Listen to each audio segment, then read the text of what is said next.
ধরা মন লাগানো জায়গা তো নহে, ধরা শিখারাস তামাশা তো নহে। আলহামদুলিল্লাহ রাব্বিল আলামিন, আসসালাতু ওয়াসসালামু আলা সাইয়্যিদিল আমবিয়া ওয়াল মুরসালিন, আম্মা বা'দ, ফাউযু বিল্লাহি মিনাশ শাইতানির রাজীম, বিসমিল্লাহির রহমানির রহিম। আসসালাতু ওয়াসসালামু আলাইকা ইয়া রাসূলুল্লাহ ওয়া আলা আলিকা ওয়া আসহাবিকা ইয়া হাবিবাল্লাহ। আসসালাতু ওয়াসসালামু আলাইকা ইয়া নবিয়াল্লাহ ওয়া আলা আলিকা ওয়া আসহাবিকা ইয়া নূরাল্লাহ।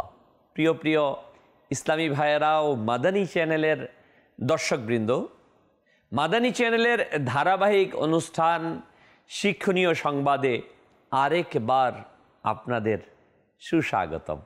দরুদে পাকের অগণিত ফজিলত ও বারাকাত রয়েছে। আমাদের প্রিয় নবী মাহবুবে আরবি সরকারে দো আলম নূরে মুজস্সম রসুলে মুহতাশম হুজুর সাল্লাল্লাহু আলাইহি ওয়ালিহি ওয়াসাল্লাম ইরশাদ করেন, তোমাদের মধ্য থেকে কিয়ামতের দিন আমার নিকটতর সেই হবে যে দুনিয়াতে অধিক পরিমাণে দরুদ শরীফ পাঠ করবে। সাল্লু আলাল হাবিব সাল্লাল্লাহু তাআলা আলা মুহাম্মদ সাল্লাল্লাহু আলাইহি ওয়াসাল্লাম, সালাতাও ওয়া সালামান আলাইকা ইয়া সাইয়্যিদি ইয়া রাসূলুল্লাহ সাল্লাল্লাহু আলাইহি ওয়াসাল্লাম। প্রিয় প্রিয় ইসলামী ভাইয়েরা ও মাদানী চ্যানেলের দর্শকবৃন্দ, শিক্ষণীয় সংবাদ আমরা দেখছি মাদানী চ্যানেলে। আর আমরা এটাও অবগত আছি যে এই শিক্ষণীয় সংবাদের উদ্দেশ্য সংবাদ পরিবেশন নয়, বরং আমাদের চারপাশে, আমাদের দেশ কিংবা আন্তর্জাতিক পরিমণ্ডলে ঘটে যাওয়া বিভিন্ন ঘটনাগুলোকে, বাস্তব ঘটনাগুলোকে উপস্থাপন করে তা কোরআন এবং সুন্নাহর আলোয় শিক্ষা খুঁজে বের করা। হ্যাঁ, আর আজকে আমরা শিক্ষণীয় বিষয়ের যে বিষয়টি নিয়ে কথা বলবো, আর তা হচ্ছে ভূমিকম্প। কুরআনুল কারীমে মহান আল্লাহ সুবহানাহু ওয়া তাআলা প্রায় 2 জায়গাতে কমবেশ ভূমিকম্প সম্পর্কে ইরশাদ করেছেন, এবং একটি সূরাও রয়েছে জিলজালা। জিলজাল এই সূরাটি অবতীর্ণ হয়েছে, সেখানে কিয়ামতের অবস্থার কথা বর্ণনা করা হয়েছে। প্রিয় ইসলামী ভাইয়েরা ও মাদানী চ্যানেলের দর্শকবৃন্দ, আমরা কোরআনুল কারীম থেকে এবং হাদিস থেকে প্রথমে আমরা জানার চেষ্টা করব ভূমিকম্প কেন হয়, কেনই বা সংগঠিত হয় ভূমিকম্প। আমরা ইতিহাস পর্যালোচনা করলে দেখতে পাই একের পর এক বড় বড় ঘটনা সংগঠিত হয়েছে। ভূমিকম্পে ধ্বংস হয়ে গিয়েছে জনপদ থেকে জনপদ, বিস্তীর্ণ জনপদ মাটির নিচে চাপা পড়ে গিয়েছে। আমরা যদি সংবাদ পর্যালোচনা করি তাহলে দেখতে পাবো, প্রিয় ইসলামী ভাইরা ও মাদানী চ্যানেল দর্শকবৃন্দ, যে বিভিন্ন দেশের মধ্যে হাজার হাজার মানুষ ভূমিকম্পে নিহত হয়েছে। অগণিত সম্পদ ধ্বংস হয়ে গিয়েছে। কেন ঘটছে? যুগের পর যুগ, শতাব্দীর পর শতাব্দী এই ঘটনা পুনরাবৃত্তি কেন ঘটছে? এটা কেন কোনো মানুষ কন্ট্রোল করতে পারছে না, প্রতিকার করতে পারছে না? এর কি রয়েছে, কারণ কি? কেন ভূমিকম্প সংগঠিত হয় আমরা শুনব সেই ঘটনা। আসুন এরই পূর্বে যে আমাদের যেই শিরোনামগুলো রয়েছে, যে বিভিন্ন ঘটনার ভূমিকম্পের সেই শিরোনামগুলো আমরা দেখে নেই। জি, চালিয়ে দিন। ধরা মন লাগানো জায়গা তো নহে। ইন্দোনেশিয়ার ভূমিকম্পে মৃতের সংখ্যা বেড়ে 310। ধরা শিখারাস আফগানিস্তানের ভূমিকম্পে মৃতের সংখ্যা বেড়ে 950। तमाशा तो नहे। ইন্দোনেশিয়ায় ভূমিকম্পের জেরে ধসে পড়েছে শতাধিক ঘরবাড়ি। 4 দিনে 4 বার 7 সকালে ফের কেঁপে উঠল ভারতের মিজোরাম। আতঙ্কে দিশেহারা রাজ্যবাসী। 4 বছরে 47 বার কেঁপেছে দেশ। বড় ধরনের ভূমিকম্পের আশঙ্কা। ধরা শিখরাশ। নেপালে ফের ভূমিকম্প, মৃতের সংখ্যা 42, ভারতে 17।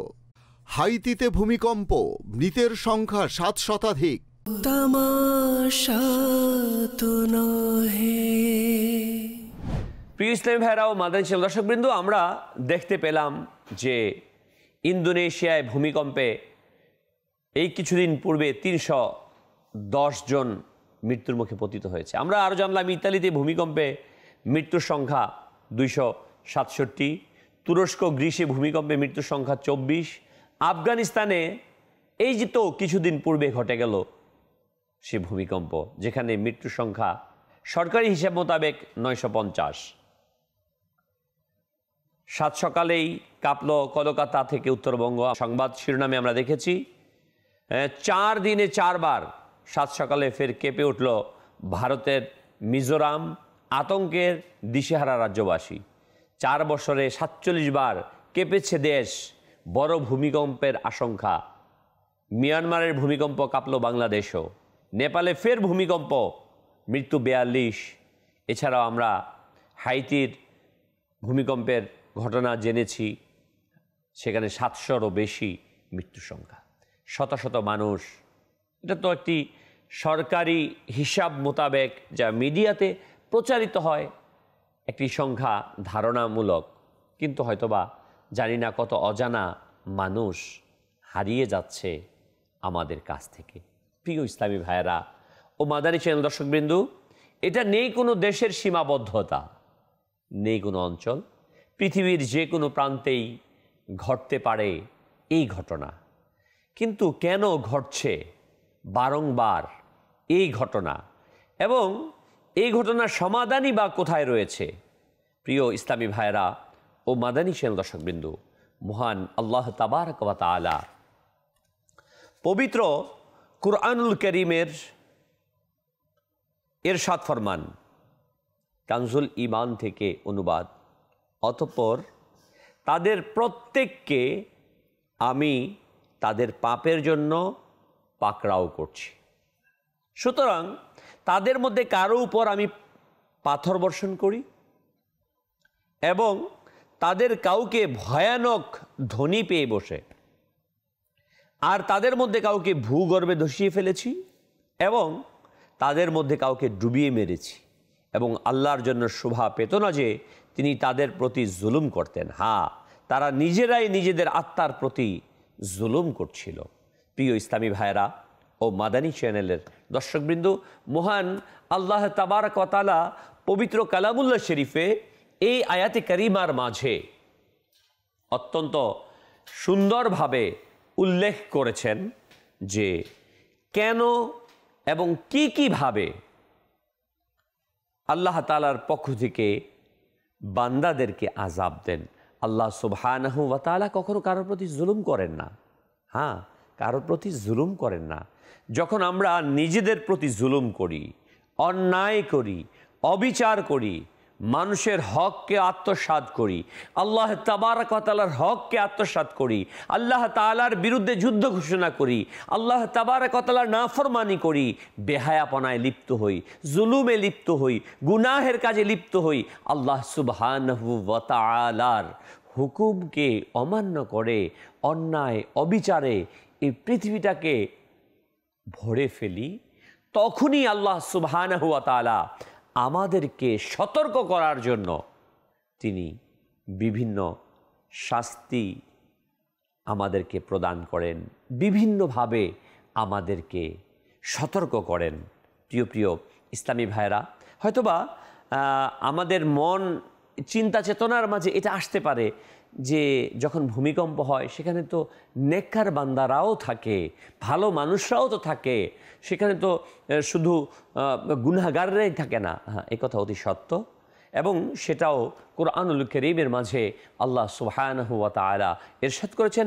হাদিসে কারিমায় ডিটেল ব্যাখ্যা রয়েছে, যার হচ্ছে এটার ব্যাখ্যা যে আল্লাহ সুবহানাহু ওয়া তাআলা নেক বান্দা যারা আছেন কখনো কখনো তাদেরকেও আল্লাহ তাআলা সতর্ক করেন যে তারা কেন নেকির দাওয়াত দিচ্ছেন না।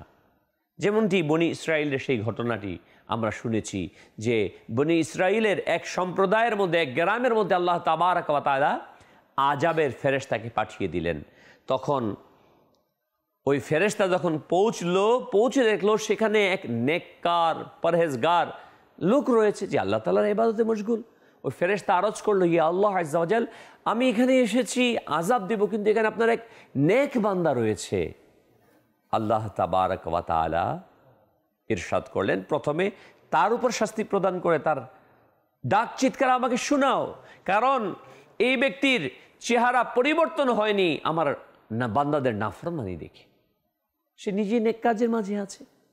এটাও একটি কারণ নেকির দাওয়াতকে না দেওয়া। তখন আল্লাহ তাবারক ওয়া তাআলা ওই ব্যক্তির উপর আযাব দেওয়ার জন্য নির্দেশ দিলেন। ওই ব্যক্তির সহ পুরো গ্রামবাসীকে ফেরেশতা আযাব দ্বারা ধ্বংস করে দিল।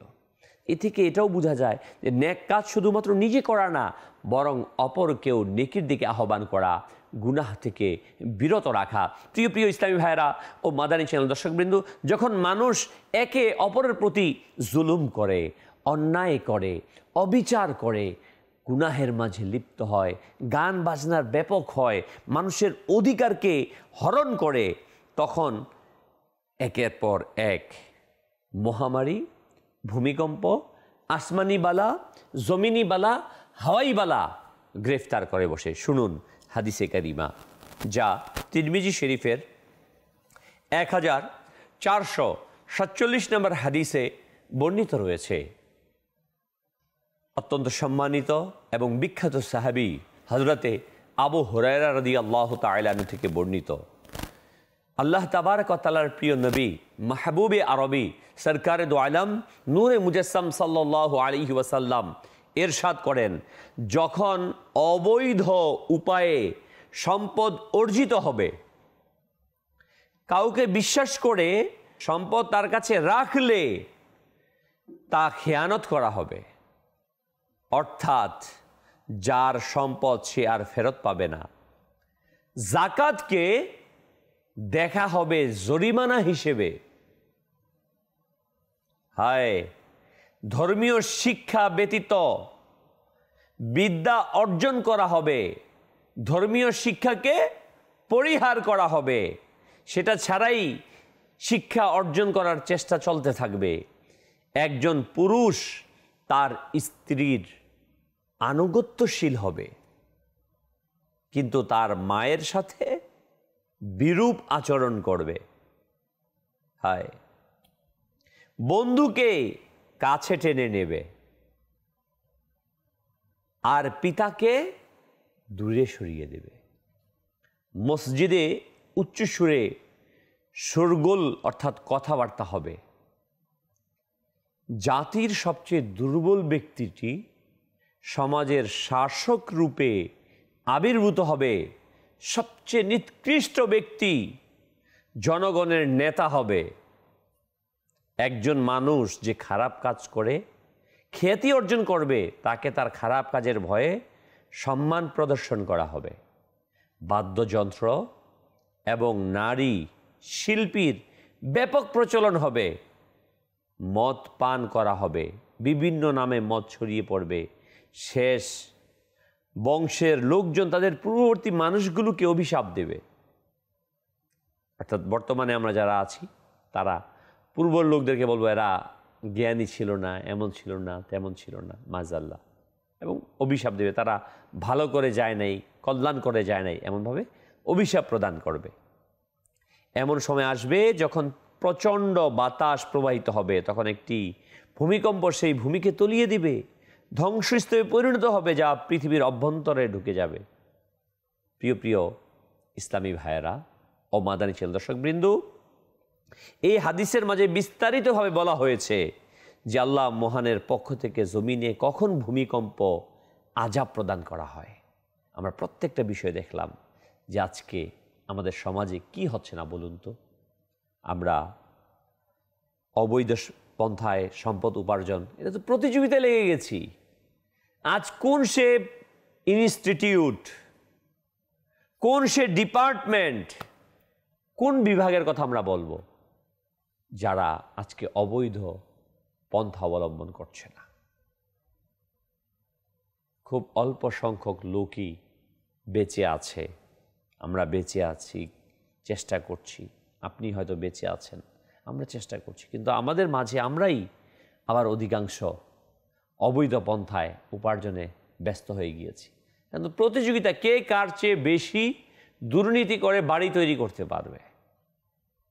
আপনি যে বাড়িটা তৈরি করছেন দুর্নীতি করে, অন্যায় করে, অবৈধ পন্থা উপার্জন করে যে জমিনের উপর আপনি বিল্ডিং দাঁড় করিয়েছেন, হিসাব তো আখিরাতে রয়েছেই। আপনি কি জানেন এই জমিন আপনি টিকিয়ে রাখতে পারবেন? যদি আপনার অবৈধ সম্পদে গড়া এই বিল্ডিংটার মধ্যে ভূমিকম্প চলে আসে, জমিন তাকে গিলে ফেলে, আপনি কি করতে পারবেন? পৃথিবীতে ঘটেছে এমন ঘটনা, যখন আল্লাহ তাবারক ওয়া তাআলার বিরোধিতা করেছে, আল্লাহ তাবারক ওয়া তাআলা তাদেরকে ধসিয়ে ফেলেছে। হ্যাঁ, সম্পদ সহ জমিন গিলে ফেলেছে।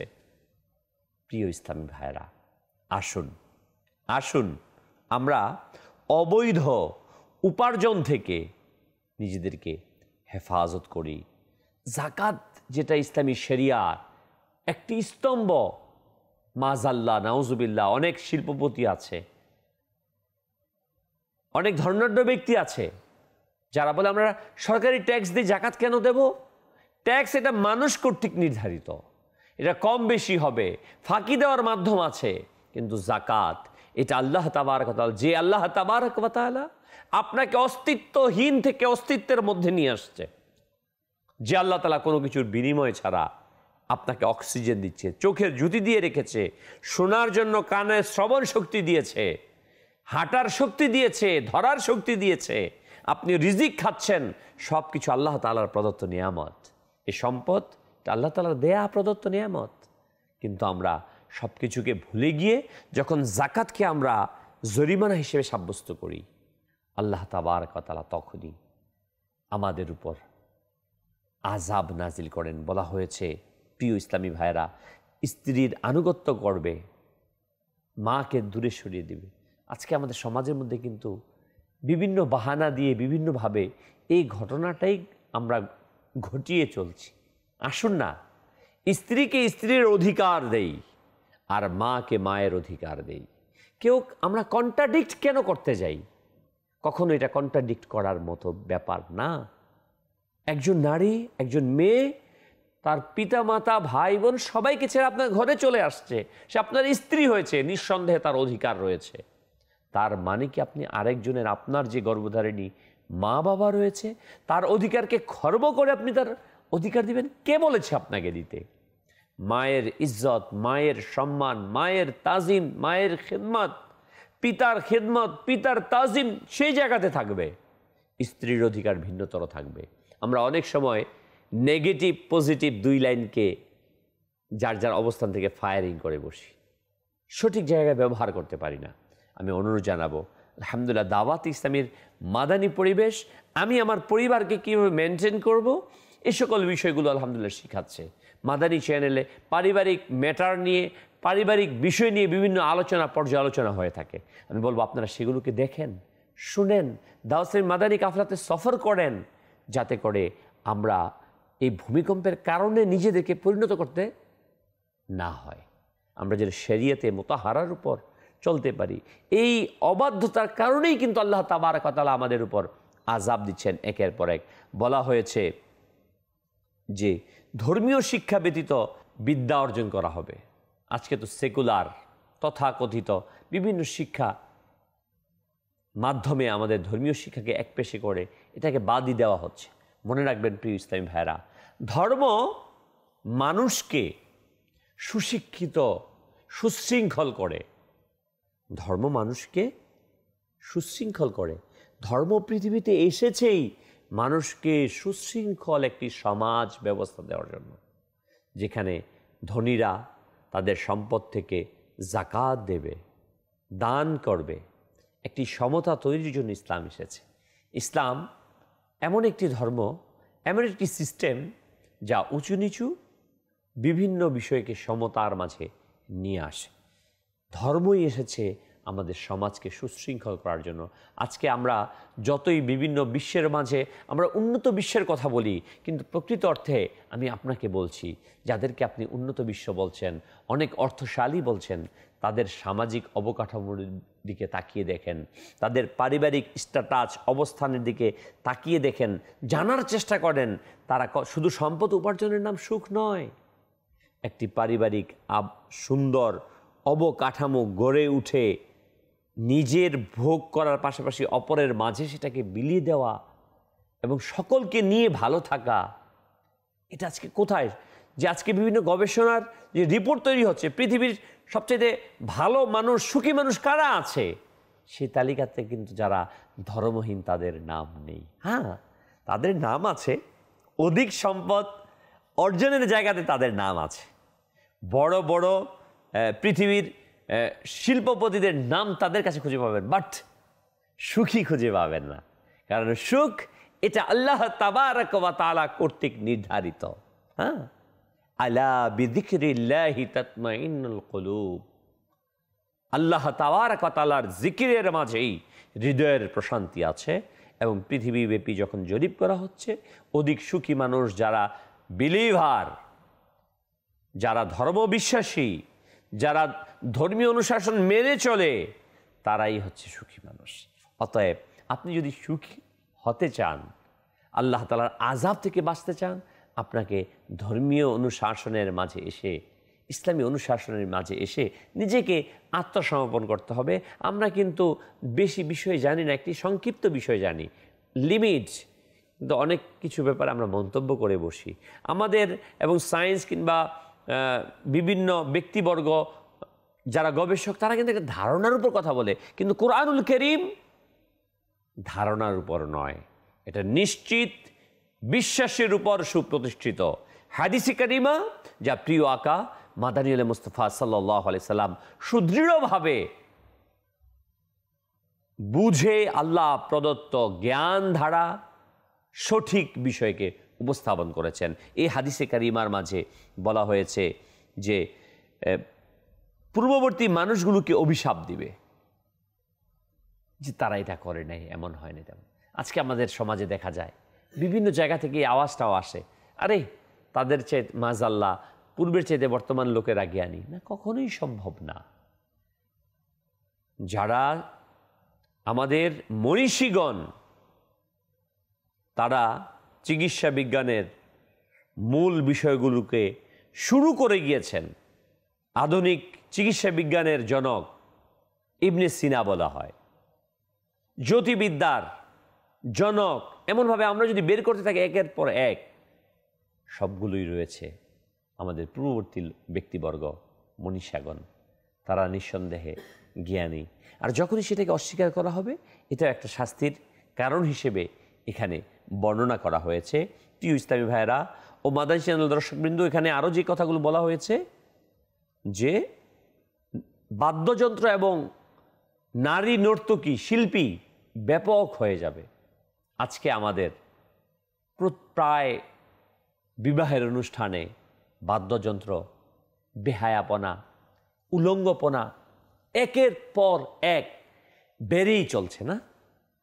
আমরা এন্টারটেনমেন্টের নামে শুধুমাত্র গায়ে হলুদ অনুষ্ঠান নয়, বরং আমাদের জাতীয় অনুষ্ঠানগুলো আমরা বিভিন্ন সময়ে আমাদের শহীদদের স্মরণ করি, যাদের রক্তের বিনিময়ে প্রতিষ্ঠিত হয়েছে আমাদের এই প্রিয় মাতৃভূমি, যাদেরকে আমরা যতই স্মরণ করি না কেন এর ঋণ কখনো শোধ হবে না।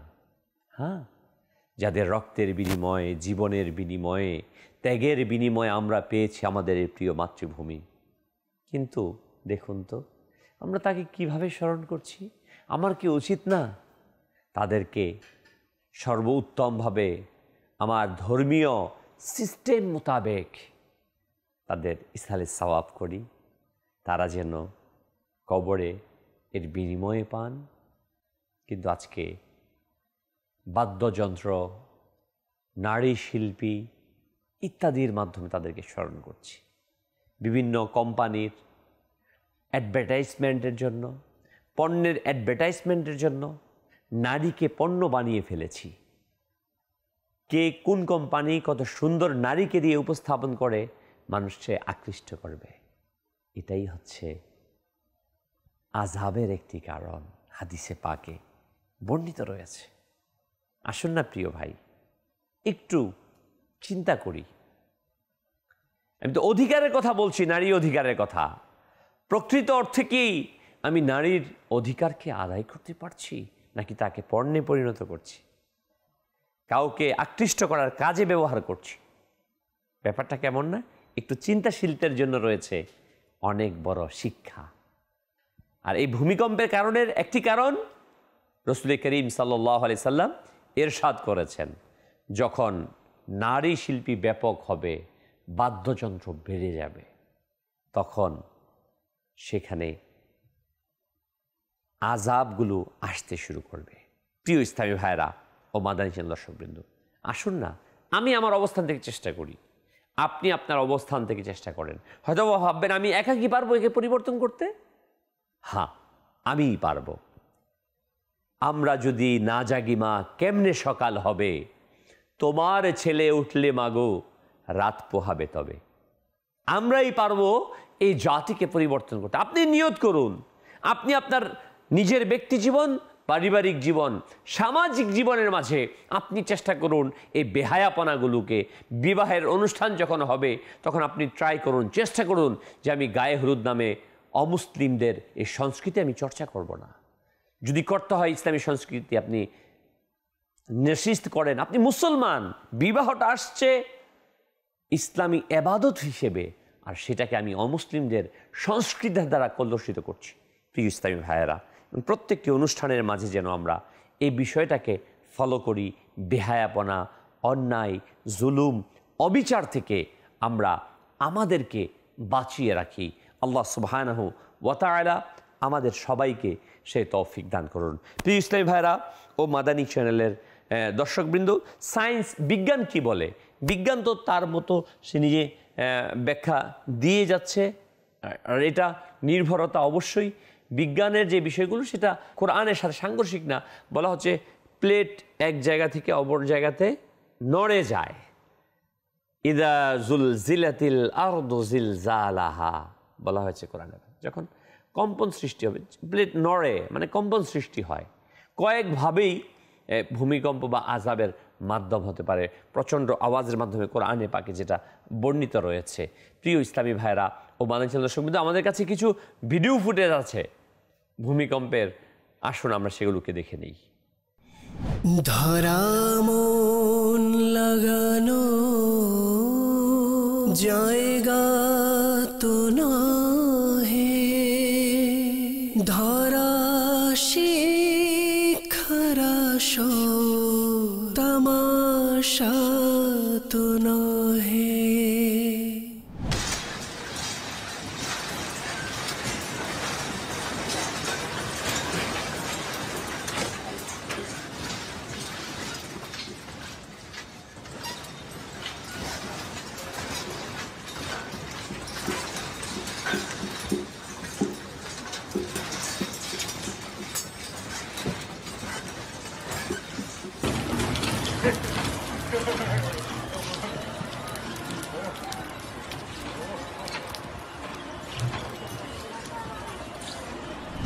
ধরা মন লাগানো জায়গা তো নহে, ধরা শিখারা তামাশা তো নহে। প্রিয় ইসলামী ভাইরা, ভূমিকম্প এটি হচ্ছে একটি আযাব। মহান আল্লাহ তাআলা ইরশাদ ফরমান, তোমাদের উপর থেকে, আসমান থেকে অথবা তোমাদের পায়ের নিচ থেকে আযাব পাঠাতে সক্ষম, অথবা তিনি তোমাদের দল উপদলে বিভক্ত করে একে আরেক দলের শাস্তির স্বাদ গ্রহণ করাতে সম্পূর্ণরূপে সক্ষম। প্রিয় ইসলামী ভাইরা, রসুল আকরাম নূরে মুজাসসাম সাল্লাল্লাহু আলাইহি ওয়ালিহি ওয়াসাল্লাম ইরশাদ করেন, যখন আমার উম্মত 15টি কাজে লিপ্ত হতে শুরু করবে তখন তাদের প্রতি বালা মুসিবত আপতিত হতে আরম্ভ করবে। 15টা কাজ যখন মাজাল আল্লাহ থেকে পানা আমরা করব, ওই আযাবগুলো আসতে থাকবে। আল্লাহর মাহবুব সাল্লাল্লাহু আলাইহি ওয়াসাল্লাম বলেছেন, আর যখন যখন এটা ঘটেছে তখন তখন এই বালাগুলো মুসিবতগুলো আসছে। সেই 15টি কাজ হলো, নাম্বার 1, গনিমতের মাল ব্যক্তিগত সম্পদে পরিণত হবে। যুদ্ধে লব্ধ সম্পদ, রাষ্ট্রীয় সম্পদ, যেটা সকলের অধিকার, যারা সেখানে অংশগ্রহণ করবে, যেখানে যেখানে দেওয়া দরকার, যাকে দেওয়া দরকার, সেটাকে মনে না করে বরং সেটাকে গনিমত মাল, নিজের মাল মনে করবে। আমাদের বর্তমানে রাষ্ট্রীয় মাল যেগুলো আছে, এটা যারা তত্ত্বাবধায়ক অনেকে নিজের মাল মনে করে থাকে। তত্ত্বাবধায়ক যেমন খুশি তেমন, একটা বালিশ উপরে উঠাতে 22,000 টাকা লেগে যায়, একটা পর্দার দাম 70,000 টাকা হয়ে যায়। হ্যাঁ, আমরা তো সময় সময় শুনে থাকি, একটা গাছের চারা লাগাতে 3 লাখ টাকা লেগে যায়। বিভিন্ন সময় শুনছি না আমরা, কারো 14টা বিল্ডিং হয়ে যায়, 50,000 টাকা বা 1 লাখ টাকা বেতনের সরকারি কর্মকর্তা। ইউরোপের মধ্যে ডর্জন বাড়ি হয়ে যায়, কিংবা এক একজনে এক একটা কাজ। মুহূর্তের মধ্যে আমরা দেখি আঙ্গুল ফুলে, কলা গাছ বললে ভুল হবে, আঙ্গুল ফুলে বট গাছ হয়ে যায়, ঠিক না? তো এই যে বিষয়গুলো রসুল আকরাম সাল্লাল্লাহু আলাইহি ওয়াসাল্লাম এই নির্দেশনাগুলো ইরশাদ করে দিয়েছে 1450 বছর পূর্বে, যে যখন আমার উম্মতের মধ্যে এই ঘটনাগুলো ঘটবে তখন সেখানে ভূমিকম্প আসবে, জলোচ্ছ্বাস হবে।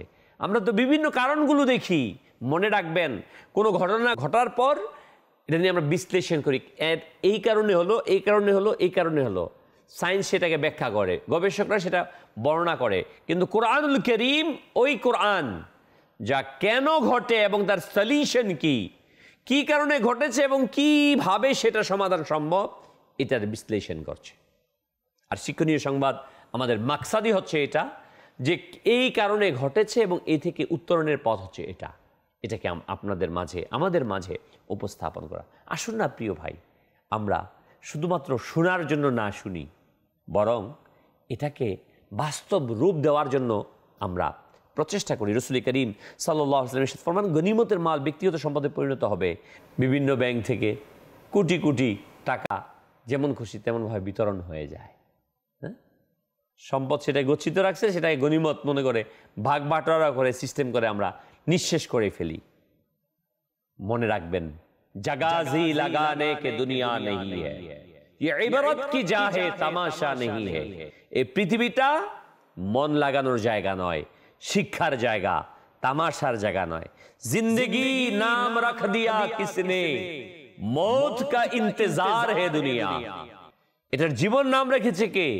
এটা শুধু মৃত্যুর অপেক্ষা, খুব শীঘ্রই চলে যাবেন। অতএব মানুষের হককে, মানুষের সম্পদকে, অন্যের অধিকারকে খর্ব করিয়েন না। আল্লাহর ওয়াস্তে না নিজে বেঁচে থাকতে পারবেন, না নিজের বংশ বেঁচে থাকবে, সব কিছু নিঃশেষ হয়ে যাবে। খুব শীঘ্রই আমরা দেখতে পাবো। আমরা দেখি না, কত বড় বড় শিল্পপতি ছিল, ক্ষমতাধর ব্যক্তি ছিল, আমাদের চোখের সামনে নিঃশেষ হয়ে গেছে, তাদের ক্ষমতা চলে গেছে। আরে আপনি আমি তো শিল্পপতি, কোটিপতি, যারা বড় বড় সাম্রাজ্যের মালিক ছিল, যাদের আঙ্গুলের ইশারাতে লক্ষ লক্ষ সৈন্যবাহিনী জীবন দেওয়ার জন্য প্রস্তুত ছিল, কোথায় তারা? অতুইজ্জু মান তাশা ওয়া তুযিল্লু মান তাশা বিয়াদিকাল খায়র ইন্নাকা আলা কুল্লি শাইইন কাদির। আল্লাহ তাআলা যাকে খুশি ইজ্জত দান করেন, যাকে খুশি অপমানিত করেন। আল্লাহ তাআলা সকল বিষয়ের উপর ক্ষমতাবান। অতএব আসুন, যেটা অবৈধ সেটা থেকে আমরা নিজেকে বাঁচাই। নিজেকে বাঁচাবো এই জন্য, নিজে বাঁচার জন্য বাঁচব। আমার কাছে চলে আসছে, আমি গ্রহণ করব না, এটাতে আমার বাঁচা না, এটা মৃত্যু হবে। প্রিয় ইসলামী ভাইরা, রাসূল করিম সাল্লাল্লাহু আলাইহি ওয়াসাল্লামের হাদিসে কারিমা 3 নাম্বার কারণ, জাকাত আদায় করাকে মনে করবে জরিমানা আদায়। আল্লাহু আকবার।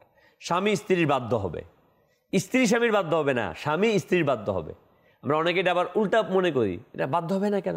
বাধ্য এক জিনিস আর ভালোবাসা আর এক জিনিস। সে বাধ্য হয়ে যাবে, কিচ্ছু করার থাকবে না, এটা করছি আমরা, এটার জন্য আমরাই দেই। পিতা মাতাকে দুলে ঠেলে দিচ্ছি আমরা, আল্লাহ তাআলা হেফাজত করুক। সন্তান মায়ের অবাধ্য হবে, হচ্ছে কোন ফ্যামিলি? এটা হচ্ছে না, কারণ আমরা গুনাহের মাঝে লিপ্ত হচ্ছি। চেষ্টা করি এটা থেকে রিকভারি করার জন্য।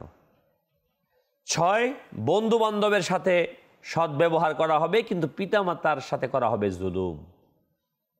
ফ্রেন্ড সার্কেলের সাথে হাসি খুশি দিয়ে আমরা কথা বলি না, ঘন্টার পর ঘন্টা ব্রাউজিং চ্যাটিং করি, ফেসবুকে তাদের সাথে কথা বলি, সময় দেই, মায়ের কাছে এলেও বন্ধুর সাথে কথা, কত মোহাব্বত। হ্যাঁ, আমি বন্ধুত্বকে ছেড়ে দিতে বলছি না, কিন্তু আমাদের সমস্যাটা হচ্ছে একজনের জায়গাকে আমরা আরেকজনের জায়গাতে দিয়ে দিই, আমরা দোনোটাকে নিয়ে চলতে কম পারি।